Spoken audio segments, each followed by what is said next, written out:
Assalamu alaikum, brothers, sisters and friends. Welcome to a new episode of the GDM show, the Global Dawah Movement show. On this week's show, we're here with Brother Hamza. Assalamu alaikum. Wa alaikum assalam wa rahmatullahi wa barakatuh. How are you, Brother Hamza? Good to see you, bro. Same, likewise. So, we've got a very special show planned for you guys this week and next week. It's going to be a two-part show, and it's to do with the scientific miracles in the Qur'an. Yes.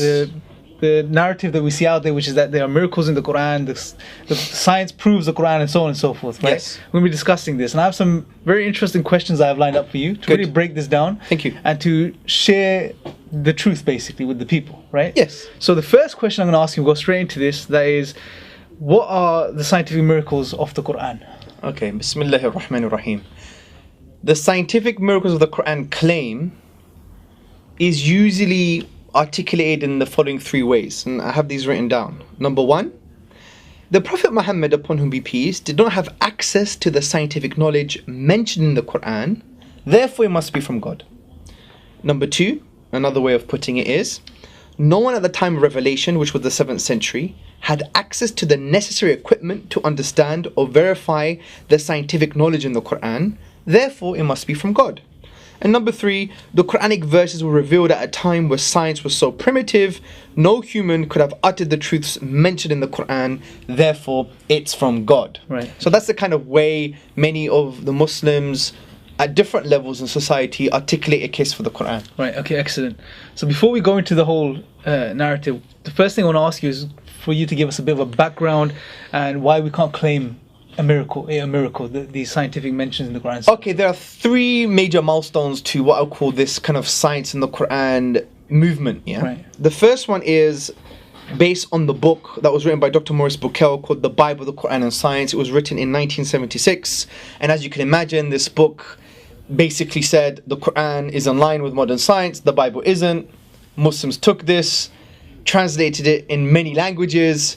I believe some people memorized more of this book than they did of the Quran, right? It just it was a movement. Even some academics have called this movement Bucaillism, okay? There are some journals that basically talk about this movement and refer to it as Bucaillism. The second milestone was something called Commission on Scientific Science in the Quran and Sunnah, which was a commission in the 80s that produced a video called This is the Truth, and this was run by Sheikh Abdul Majid Az-Zindani. Now what they did in the 80s, I believe it was 1981 or 1982, is that they invited scholars, scientists from the West to Arabia and basically somehow got them to say some special things about the Quran. But we now know this is not true. The majority of those scientists have retracted those statements or have said that we were quote mined or whatever the case may be.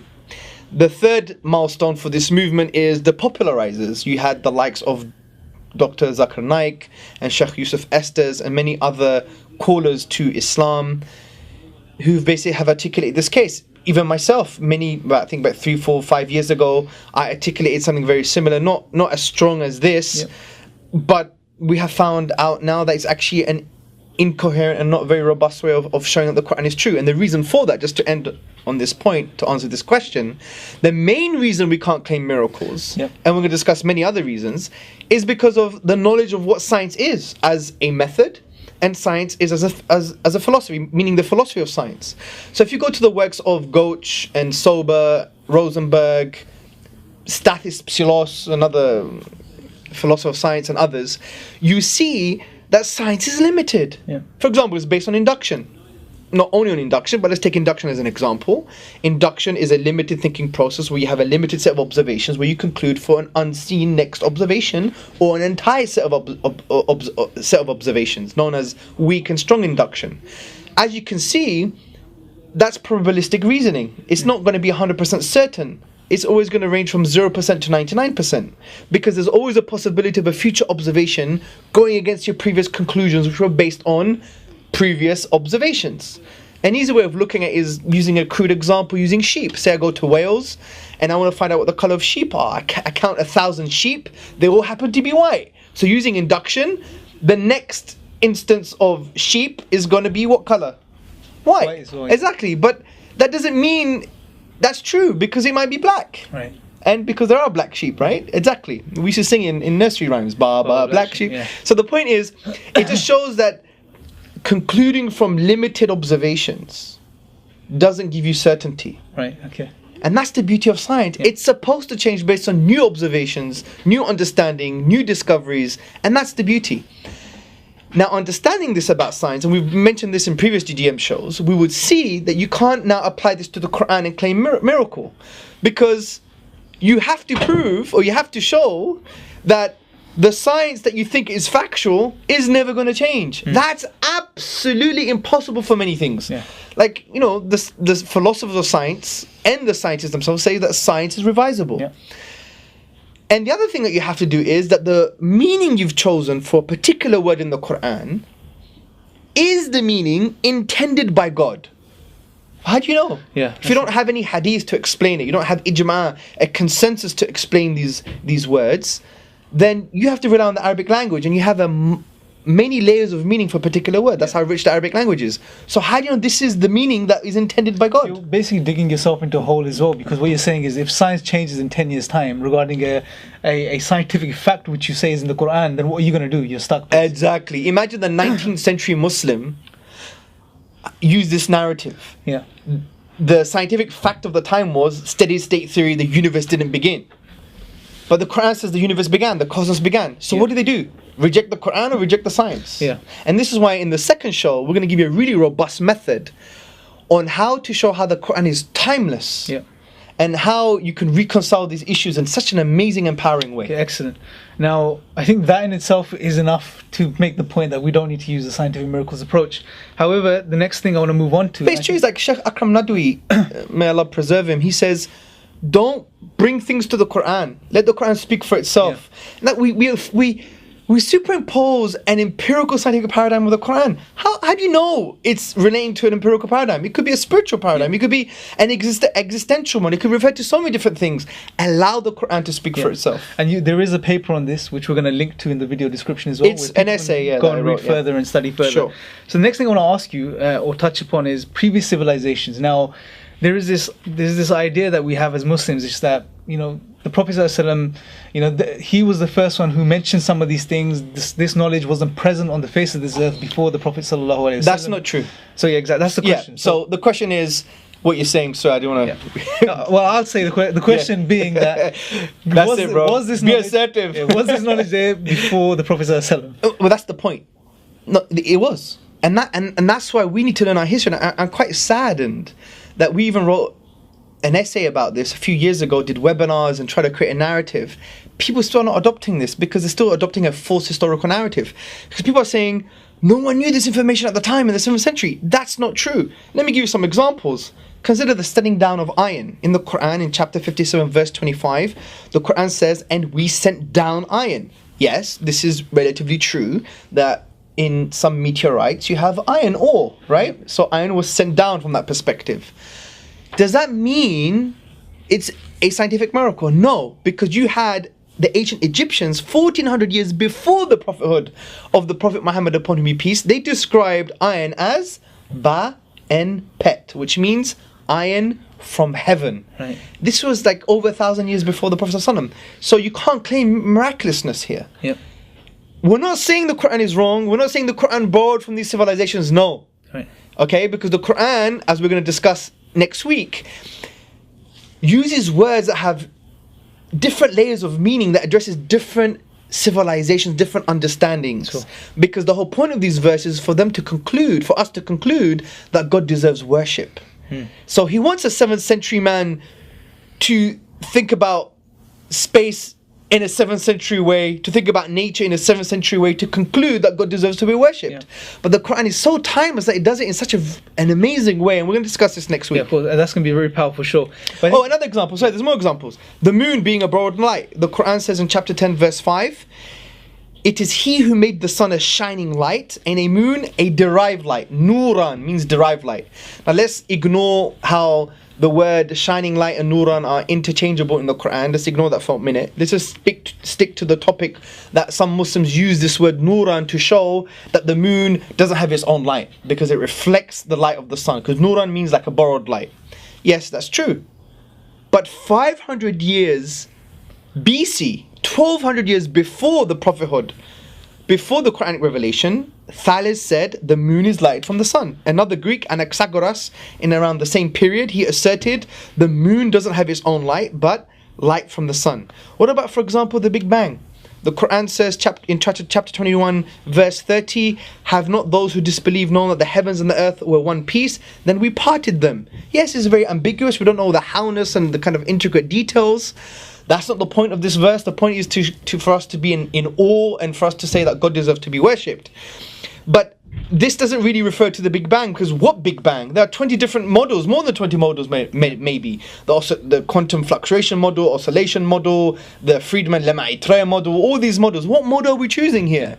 And these are not even hardcore facts in science anyway. And not even that, you have Sumerian literature in the Epic of Gilgamesh that reflects this kind of narrative. It says, when the heavens had been separated from the earth, when the earth had been delimited from the heavens, when the fame of mankind had been established. And the Qur'an says, when the heavens and the earth were one piece and we parted them. Similar kind of narrative. Doesn't mean the Qur'an copied, doesn't mean the Qur'an borrowed, but you can't claim miraculousness here because it was already known by primitive civilizations. Does it mean it's wrong? No. But what it does mean though is we shouldn't read too many things into Qur'an, allow the Qur'an to speak for itself, which we're going to discuss next week.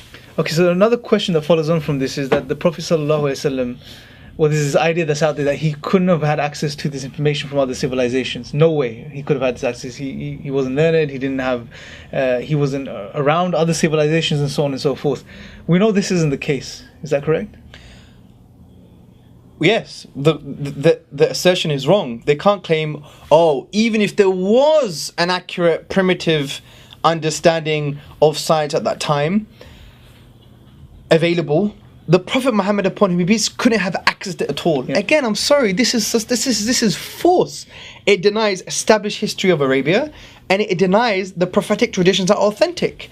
For example, in Sahih Muslim, which is an authentic compilation of the prophetic traditions, the Prophet Muhammad upon whom be peace, he actually took medical knowledge from the Romans and Persians, which shows to us a beautiful teaching that when it comes to medicine and the sciences, you must share knowledge with your fellow human being. This is beautiful. It encourages the kind of cultivation of the sciences and the kind of sharing of knowledge. For example, and I'm going to quote the hadith for you, the prophetic tradition for you directly.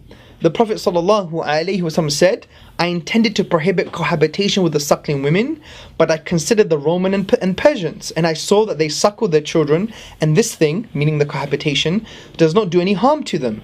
This is an authentic tradition which shows that the Prophet ﷺ had knowledge of other civilizations, namely the Romans and the Persians. Also, we have to understand that there was an exchange of cultures at the time.